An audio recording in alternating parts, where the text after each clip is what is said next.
"Your son is going nowhere. He can barely pass math," Dad announced while celebrating my nephew's college acceptance. My son stared at his plate. I squeezed his shoulder. 6 months later, I sent one photo to the family group chat. My son holding a Harvard acceptance letter. Full scholarship. Dad started typing, then stopped. Then my phone rang 14 times. So I've been going back and forth about whether to post this, but honestly I need to get it out somewhere, because it's been eating at me for months, and I finally feel like I can talk about it without my hands shaking. Bear with me because this is a long one, but I promise the payoff is worth it. I, 42 am, have a son, Elliot, who just turned 17. He's quiet. Not shy exactly, just quiet in the way that people who think a lot tend to be. He's the kid who sits in the back of the room, not because he's disengaged, but because he's processing everything at twice the speed of the kid raising his hand in the front row.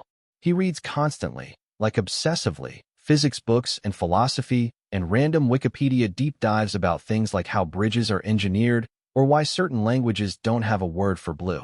He taught himself to code when he was 13. Built a weather prediction model for a science project when he was 15 that his teacher didn't fully understand, but gave him an A on anyway. He's that kind of kid. Brilliant in ways that don't fit neatly on a report card. But here's the thing about Elliot. He struggled with math, specifically algebra and calculus.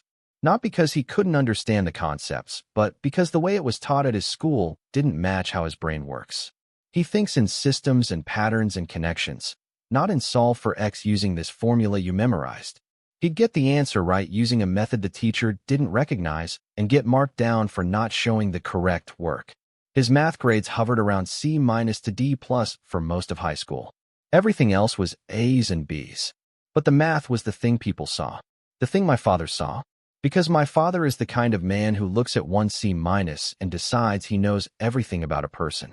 My father, Richard, is 71. Retired. Loud opinions about everything. He's the patriarch of the family in the way that some men are patriarchs. Not because they earned it, but because they decided it, and nobody pushed back hard enough to change it. He's got 2 sons. Me and my older brother, Kevin. Kevin is the favorite. Always has been.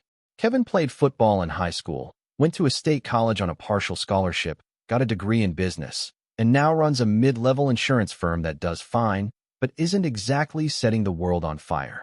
But to my father, Kevin is the success story. Kevin is the one he talks about.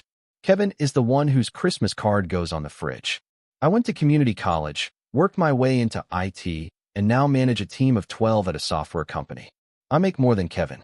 Not that it matters to my father. Because in his mind, the story was written 30 years ago, and he's not updating the manuscript. Kevin has a son, Brandon, 16, loud like his grandfather, confident like his father, good at school in the traditional way, meaning he studies what he's told to study, gets the grades he's told to get, and performs well inside a system that was designed for kids exactly like him. Brandon is the golden grandchild. My father takes him fishing, calls him on weekends, brags about him at family dinners like he's presenting a quarterly earnings report.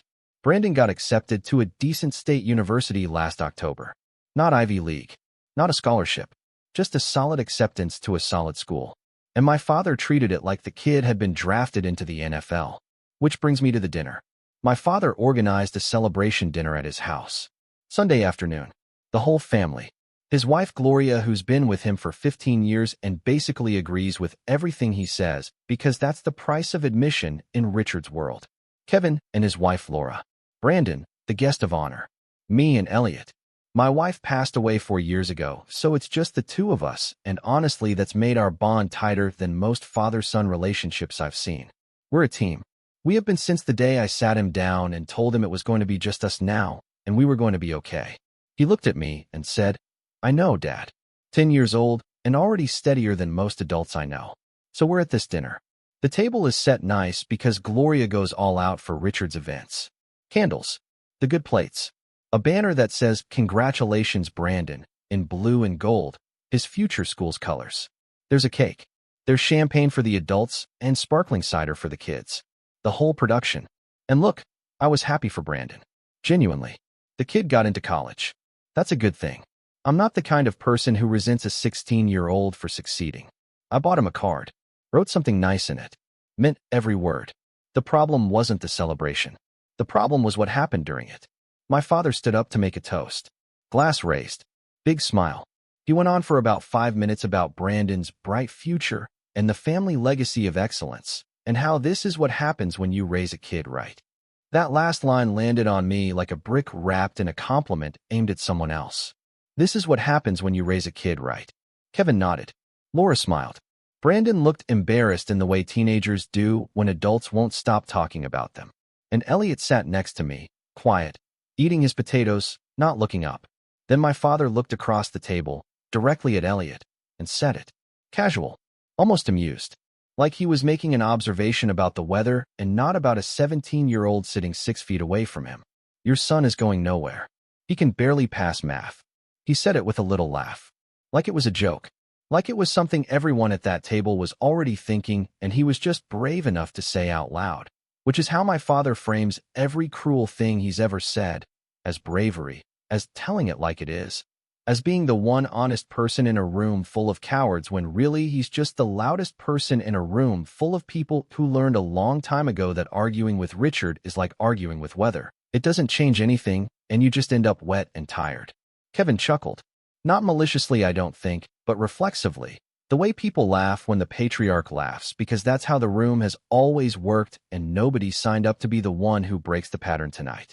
Gloria looked at her plate like she was studying the mashed potatoes for answers she was never going to find. Laura looked at Kevin with that face that wives make when their husband just laughed at something he shouldn't have laughed at. Nobody said anything. Nobody pushed back. Nobody looked at my son. I looked at Elliot. His fork had stopped moving. His eyes were fixed on his plate with the kind of focus that isn't focus at all, but is actually the opposite. It's a kid trying to make himself so small and so still that maybe the moment will pass over him like a wave if he just doesn't move. Not crying. Not angry. Just frozen in that specific way that a teenager freezes when an adult says something so casually devastating in front of so many people that the brain short circuits and the only safe option is to disappear. He chose to disappear. Went somewhere inside himself where his grandfather's words couldn't reach him. And I watched it happen in real time. Watched my son leave the room without moving his chair. I put my hand on his shoulder and squeezed. Didn't say a word. Just squeezed. And he knew what it meant because we've been speaking that silent language since his mother died. The squeeze meant, I'm here. You're not what he says you are. And we're leaving soon. We left 20 minutes later. I didn't make a scene. Didn't confront my father. Didn't flip the table or give a speech. I just said, we've got to head out. Early morning. My father barely looked up. Said, drive safe. Like he hadn't just told my son he was going nowhere in front of the entire family over cake and champagne.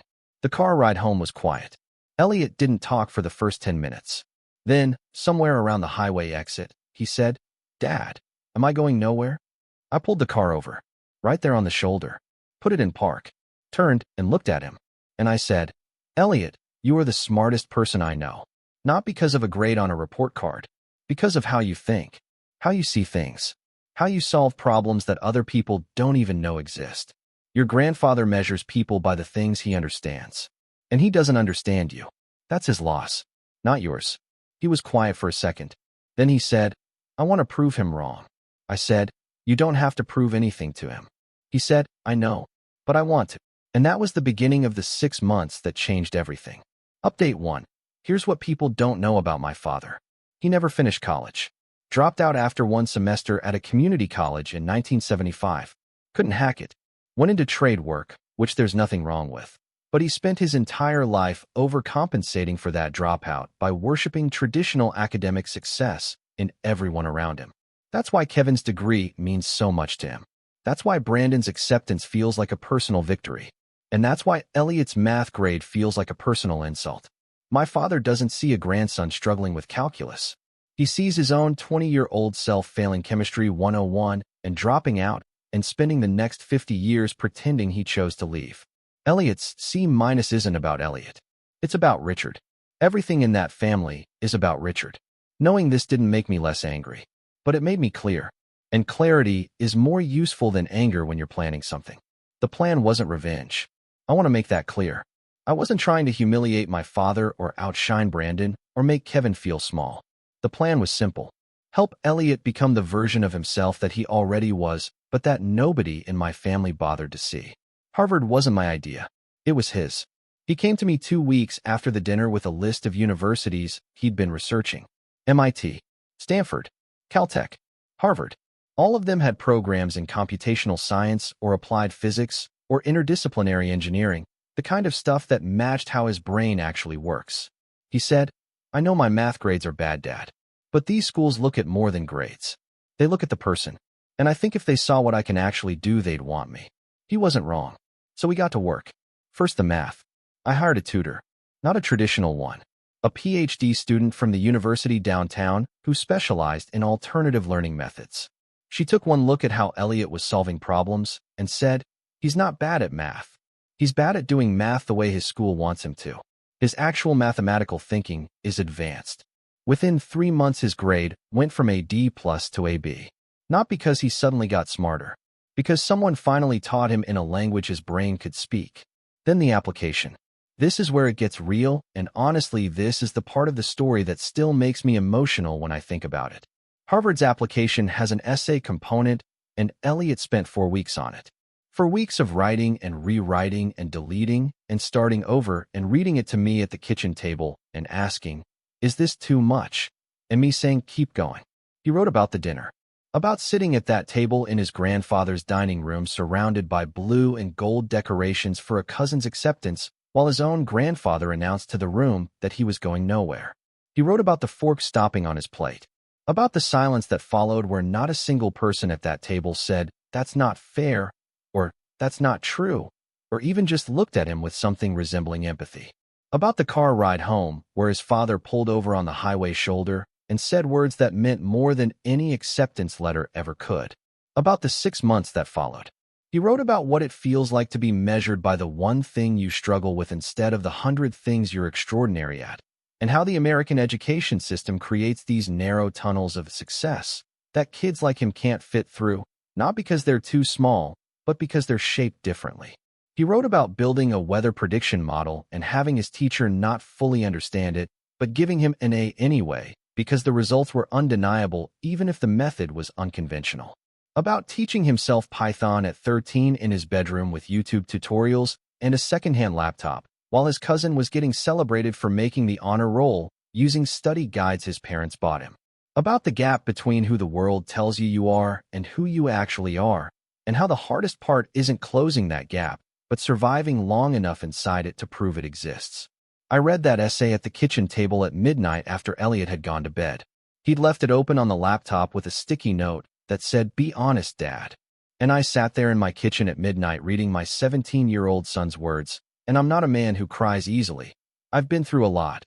I buried my wife 4 years ago and held it together, but I sat there with tears running down my face because my son had taken the worst night of his life and turned it into the most honest and human and beautiful thing I've ever read. And I thought, this kid, this quiet kid who stared at his plate and didn't say a word. This kid who the whole family dismissed because of a math grade and a loud grandfather.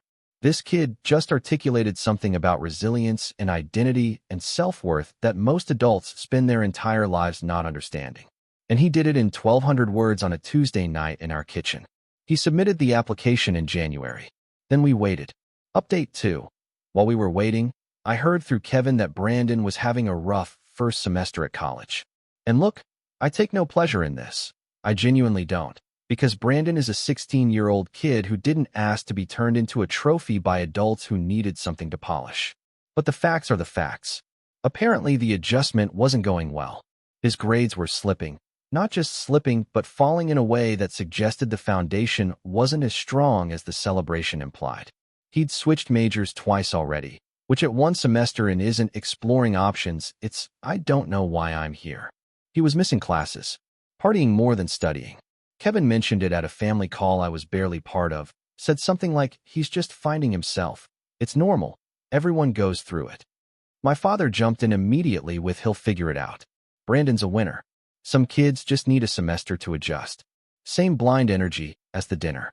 Same refusal to look at anything that doesn't match the narrative he already wrote in permanent marker. And I sat there on that call, muted, listening to my father make excuses for Brandon's actual struggles the same way he refused to look past Elliot's perceived ones, and I thought, this is the whole problem with this family. Brandon struggles, and it's finding himself. Elliot struggles, and it's going nowhere. Same situation. Different grandson. Different verdict. Because one grandson belongs to the golden son, and one belongs to me. I didn't say anything about Elliot's application. Not a word. Not to my father. Not to Kevin. Not to Gloria. Nobody in that family knew what was coming, and I wanted it that way. The silence felt powerful. Not in a vengeful way. In a calm way. Like knowing the answer to a test that nobody else has studied for, and being perfectly comfortable waiting until the scores are posted. Elliot was nervous. Checked his email constantly.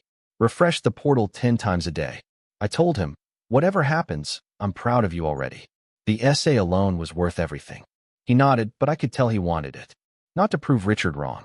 That was the original fuel. But somewhere during those 6 months, the motivation shifted. He wanted Harvard because he believed he belonged there. That shift, from I'll show them to I deserve this, that was the real win. Everything after that was just paperwork. March 28th, 5:47 p.m. I remember the time because my phone was on the counter and I glanced at it right before I heard the sound. Elliot was in his room. Door closed. I was making dinner, garlic bread and pasta because that's our Thursday thing the way Thai food was mine and Melissa's Tuesday thing in the Carter story, except this one is healthier emotionally. I heard him yell. Not a word. Just a sound. The kind of sound a person makes when something they've been holding inside their chest for 6 months suddenly finds a crack to escape through. I dropped the wooden spoon. Sauce splattered on the counter. Didn't care. He came running down the stairs holding his laptop against his chest like it was a trophy, screen facing me, tears streaming down his face, barely breathing, grinning so wide it looked like his face was trying to hold something bigger than it was built for. Dad. Dad. I got in. Full scholarship. Full ride. I got in. Harvard. Full scholarship. Computational science program. The email was right there on the screen with the crimson letterhead and the words that I'm going to remember for the rest of my life. We are pleased to offer you admission to Harvard University's class of 2029. I grabbed him, pulled him into a hug so tight he made that oof sound he's been making since he was 5 when I squeezed too hard. And we stood in the kitchen for probably 3 or 4 minutes not saying anything, just holding each other while the pasta boiled over on the stove and the garlic bread started burning in the oven, and neither of us cared about any of it, because some moments are bigger than dinner. Some moments are bigger than everything. When I finally let go, I looked at his face, and I saw something I hadn't seen since before his mother died. Certainty, not arrogance. Certainty, the quiet kind. The kind that says, I belong here and I know it, and nobody can take it from me. And I thought about his grandfather's words 6 months ago. Going nowhere. I looked at my son standing in our kitchen holding Harvard's acceptance on a laptop screen, and I thought, nowhere just became somewhere. And somewhere just became everywhere. Update 3. I sat on the photo for 2 weeks. Elliot asked me when we were going to tell the family. I said, when the moment is right. He trusted me. He knows I don't do things without thinking. On a Sunday evening, I took one photo. Elliot standing in our living room, holding the acceptance letter, smiling. Not a forced smile. A real one. The kind that starts in the chest and works its way up to the face because it's too big to hold inside. He was wearing a plain t-shirt. Hair messy. Just a kid holding a piece of paper that changed his life. Nothing staged. Nothing performative. Just truth on paper in the hands of a boy his grandfather said was going nowhere. I opened the family group chat. The one that my father created and uses mostly to share articles about politics that nobody asks for and photos of Brandon's achievements that everyone is expected to react to. I typed nothing. No caption. No context. No guess what. I just dropped the photo. Elliot. Harvard acceptance letter. Full scholarship. And then I put my phone face down on the counter and went back to making dinner. Elliot was sitting at the kitchen table doing homework. He looked at me. I looked at him. We both knew what was about to happen in that group chat, and neither of us needed to watch it happen. We just let it cook. About 10 minutes later, I picked up my phone and just stared at the screen for a while, because what I was looking at was genuinely beautiful in a chaotic way. 14 missed calls. All from my father. 14 calls in 10 minutes from a man who once went 3 months without calling me on my birthday. The group chat had exploded. Gloria sent a row of exclamation marks and a prayer hands emoji, which is the most she's ever emotionally invested in anything I've done. Kevin hadn't said a word, which told me everything, because Kevin's silence is always louder than his words. It means he's processing something that doesn't fit inside the story he tells himself about his family. Laura sent a "wow, congratulations." That felt genuine. And my father? My father had started typing for separate times. I could see the "Richard is typing" bubble appearing and disappearing. Type. Stop. Type. Stop. Type. Stop. Type. Stop. For attempts at a response from a man who has never in 71 years been at a loss for words and suddenly couldn't construct a sentence that matched what he was seeing on his screen. He never sent a message. He just called. 14 times. I didn't answer. Not out of pettiness, although I understand if it looks that way from the outside. I didn't answer because I genuinely didn't have anything to say to him that the photo hadn't already said louder and cleaner and more permanently than any phone conversation could. The photo was the whole statement. A 17-year-old kid holding a piece of paper from the best university on the planet that said, "You belong here," 6 months after his grandfather told a room full of family that he was going nowhere. What was I going to add to that with a phone call? Nothing. The photo was the closing argument, and silence was the only verdict it needed. Elliot looked up from his homework and said, "Is Grandpa calling?" I said, "Yeah." He said, "Are you going to answer?" I said, "Not tonight." He nodded, went back to his homework, and I stood in my kitchen listening to my phone ring for the 15th time, and I thought about that dinner, about the banner, about the cake, about my father standing with his glass raised talking about the family legacy of excellence while my son sat there being told he was nothing. And I thought about the shoulder squeeze, the car ride, the highway shoulder, the 6 months of early mornings and late nights, and one tutor who saw what nobody else could see, and one essay that turned pain into proof. And I thought, I didn't raise a Harvard student. I raised a kid who got knocked down at a dinner table and got up and walked into the most prestigious university in the country. That's not a math grade. That's character. And character doesn't show up on a report card. It shows up in moments like this. In kitchens like this. In photos like this. Update 4. My father eventually reached me. 3 days later. I answered because I figured he'd had enough time to sit with it. He was quiet at first. Then he said, "Why didn't you tell me he applied?" I said, "You didn't ask." Long silence. Then he said, "I didn't know he had it in him." And I said, "That's the problem, Dad. You decided what he had in him at a dinner table based on a math grade. You didn't know because you never looked. You were too busy celebrating the kid who checked the boxes to notice the kid who was building something that didn't have a box yet." He didn't say anything for a while. Then he said, "I want to congratulate him." I said, "You can, but not over the phone. You come to our house. You sit across from him at our table, and you tell him to his face. Because the last thing you said to his face was that he was going nowhere. So the next thing better be different." He came the following Sunday, sat at our kitchen table. Elliot sat across from him. My father looked uncomfortable in a way I'd never seen. This is a man who controls every room he walks into, and he was sitting in my kitchen looking small. He looked at Elliot and said, "I owe you an apology. What I said at that dinner was wrong. I underestimated you. And I'm sorry." Elliot looked at him for a long time. Not with anger. Not with satisfaction.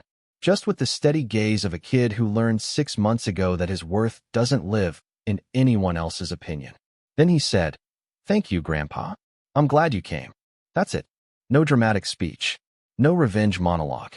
Just grace from a 17-year-old who had every right to be cruel and chose to be kind instead. And honestly, that moment was the thing that made me proudest.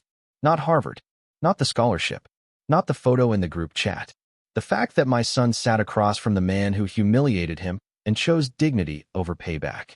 That's the kid I raised. And Harvard is lucky to have him. As for Brandon, I genuinely wish him well. Last I heard, he's taking a semester off to figure things out. I hope he does. He's not a bad kid. He just got turned into a trophy by people who needed something to polish. That's not his fault. That's Richard's. And my father? He's trying. He calls Elliot now, awkwardly, asking about his courses and what computational science even means and whether Harvard has a football team. Elliot answers patiently, explains things in a way his grandfather can understand. And I watch them talk on the phone from the kitchen doorway, and I think about that dinner table, and that plate, and that fork, and that silence. And then I think about now, about this kitchen, about the acceptance letter framed on the wall next to a photo of Elliot's mother. And I think she'd be proud. Of him. Of us. Of the shoulder squeeze that started everything. Edit. This blew up way more than I expected. To answer the most common questions, yes, the essay is real. No, I won't share it because that's Elliot's story to tell. And to the 40-plus people who DM'd asking what tutor I used, I'll try to respond when I can. Also to the guy who said, Harvard isn't that impressive anymore. Respectfully, log off. If you enjoyed this one, hit like and subscribe. Leave a comment if you've ever been the underestimated kid at the table, or the parent who had to watch it happen. Share it with someone who needs to hear it. See you in the next one.